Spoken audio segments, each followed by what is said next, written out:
Hi friends, आज आपण बनवणार आहोत दुधीची भाजी मुगाची डाळ टाकून.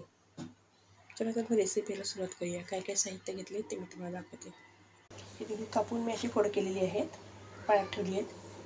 बटाटे 2 ते 3 टमॅटो, 2 ते 3 कांदे. ही मुगाची डाळ भिजत ठेवली आहे. धना जिरा पावडर आणि हिंग, तेल, मीठ, राई, जिरं, मसाला आणि हळद. आता कढईत मी तेल टाकते 2 चमचे. कढईत 2 चमचे तेल टाकलेलं आहे. ते गरम झाल्यावर राई जिरं टाकू. चमचा राई टाकू. जिरं टाकूया. कांदा पण टाकला आहे. माझ्या हातात मोबाईल आहे म्हणून मी ते शूट नाही केलं. टाकल्यानंतर दाखवलं तुम्हाला. त्यात धना जिरा पावडर टाकूया. जिरा पावडर आणि हिंग पण टाकून देऊया. मिक्स करूया. आता मी ह्यात टॅमॅटो टाकणार आहे.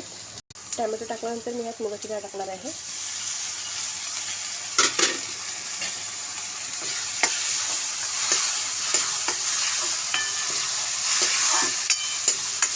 झाकण लावून ठेवूया 5 मिनिटं बारीक गॅसवर डाळ शिजेपर्यंत. हळद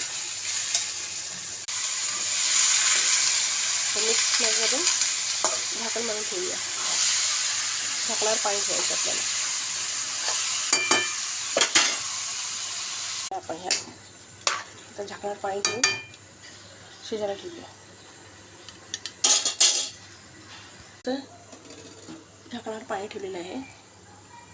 अशी आपली भाजी शिजवून घ्यायची. नंतर मी तुम्हाला दाखवते. आपली भाजी शिजत आली आहे. अजून 5 मिनिटं लागतील. आपण त्यात बटाटे टाकून देऊया. मिक्स करून घेऊया. परत झाकण ठेवूया. झाकणावर पाणी असणार आपल्या. आणि परत भाजी जरा 5 किंवा 10 मिनिटं शिजवून घेऊया.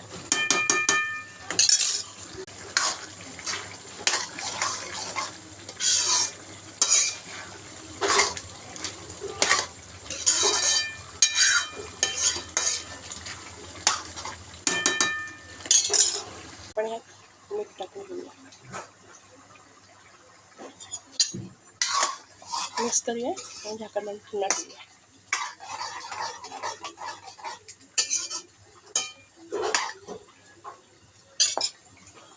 चालू केली की नाही.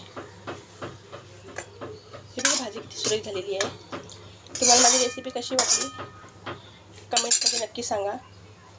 आणि व्हिडिओला लाईक, शेअर, सबस्क्राईब करा.